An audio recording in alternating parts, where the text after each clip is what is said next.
Hey, what's up, everybody? This is Charles, and welcome you guys to another episode of the Dreamerspro Show, where we cover everything from sports, hot topics, classic debates, entertainment, and where we give you guys a fresh perspective on things and how we see them. And in today's episode, the topic is proof the Clippers are the deepest team in the NBA. So that's the topic I'm going to get into in today's video. But before we get into that, I want you guys to please make sure you go ahead and hit the like button, hit the subscribe button, and hit the notification bell to be notified whenever we drop our content. Also, check out Dreamerspro Max. Is an online sports community that we created, a place where you can go and start basketball discussions, chat live during games, consume original content that you're not going to be able to get anywhere else, and so many other cool things. If you guys are interested in that, be sure to check that out. We have that linked in the description below. Get 7 days of free access. Also, make sure you click the join button on our channel next to the subscribe button to receive loyalty badges and ensure that whenever you leave a comment, your comments are responded to. So make sure you go ahead and join the channel. Anyway, I saw the game last night. Okay, and the game last night kind of solidified this idea in my mind that the Clippers are the deepest team in the NBA at this point. I've been kind of trepidatious about making such a bold proclamation because I've been looking at the Brooklyn Nets. I've also been looking at the what's the other team, the Utah Jazz. But I think at this point it's safe to say that the Clippers, listen, I think they're the deepest team in the Western Conference right now. This season has been in the league, actually. This has been a wild season for the Clippers, right? They've had a lot of ups and they've had a lot of downs. They had some highs, like, you know, the opening night win that they had against the Lakers, getting their revenge on the Denver Nuggets then when they played them on Christmas Day. You know, they've had some good wins against the Jazz after losing to the Jazz, but they also had some lows, right? We all remember the 50-point loss that they suffered at the hands of the Dallas Mavericks. It was a very bad time for the Clippers in the league at that time. Also, the loss that they had to the Grizzlies before coming back and ultimately beating them, and also that loss that they had against the Orlando Magic after coming off of that good win against the Suns. But also you can talk about another high that they had, you know, for beating the Phoenix Suns, or coming back from that loss, coming back from that deficit against the Atlanta Hawks. That was a very, very impressive win where their bench, which we're going to get into today, helped them come back, you know, from that deficit, right? So the Clippers have had some ups and downs, right?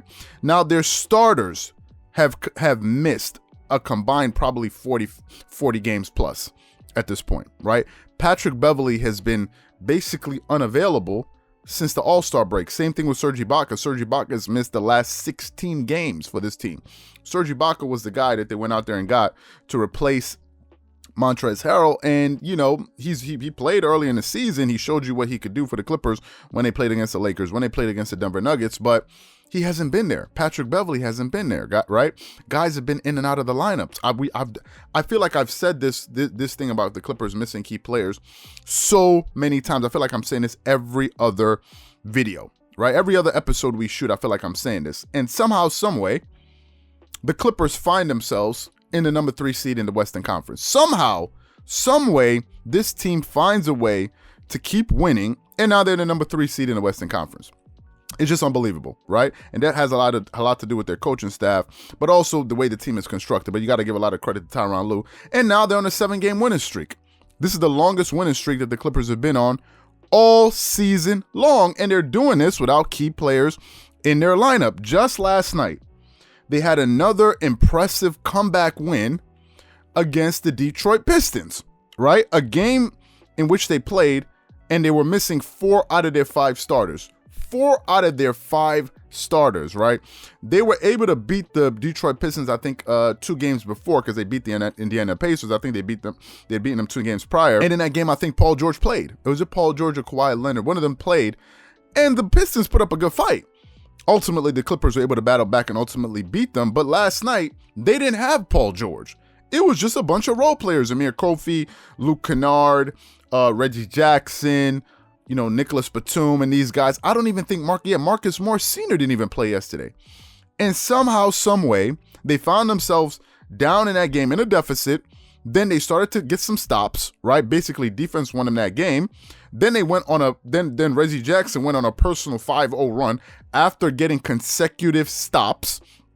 And this is another thing that's helping these Clippers on this helping them achieve a 7-game winning streak, is because of their defense has been top notch. Clippers have been one of the top rated defensive teams in the NBA basically since the All-Star break. People don't like to talk about this. The Clippers are a legitimate defensive team. They're not the same team that they were on the defensive side of the floor early in the season. You guys heard me belabor that point. Say, listen, the Clippers are not playing good enough defense. I said this for the first 2.5, 3 months of the season. You guys that have been following the channel for this during that time, y'all heard me say that. But they've really picked it up on the defensive side of the floor. So they were able to get consecutive stops in that game yesterday. Basically make championship winning plays. Although it's not a championship, but they showed you what a championship team could do, right? They were able to sort of clamp down when they needed to on their opponent and string together consecutive stops. And then Reggie Jackson just went on a personal 5-0 run, and it really started off with that defensive play that Terrence Mann and Nicholas Batum were able to do to swipe the ball out of one of the Pistons' hands, drove down the court, draw the double team. I'm talking about Terrence Mann at this point. Kick it out to an open Reggie Jackson, hit a three, right, to tie the game. Then they went out there, got another stop, right, came back down the court again, and Reggie Jackson hit the jump shot at the top of the key to win the game. And I think in that game, the Clippers exhibited their depth for the entire league to see, right? And even for me, yesterday became clear to me that, wait a minute. This may be the deepest team in the NBA. I think this is the deepest team in the NBA. If I go down the litany or the list of guys that they have, the Clippers are deep, guys. Excuse me. They're very deep. You're talking about Kawhi Leonard, Patrick Beverley, Paul George, Serge Ibaka, Marcus Morris Sr., Nicholas Batum, Terrence Mann, Reggie Jackson, Luke Kennard, Rajon Rondo, we're at 10 already. Ivica Zubac, 11. DeMarcus Cousins, who got some minutes last night, 12.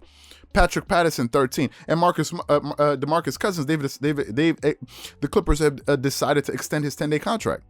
Like, the Clippers are deep, right? They're a very, very, very, very deep team. And I think this is a testament to their determination, their depth, and their coaching.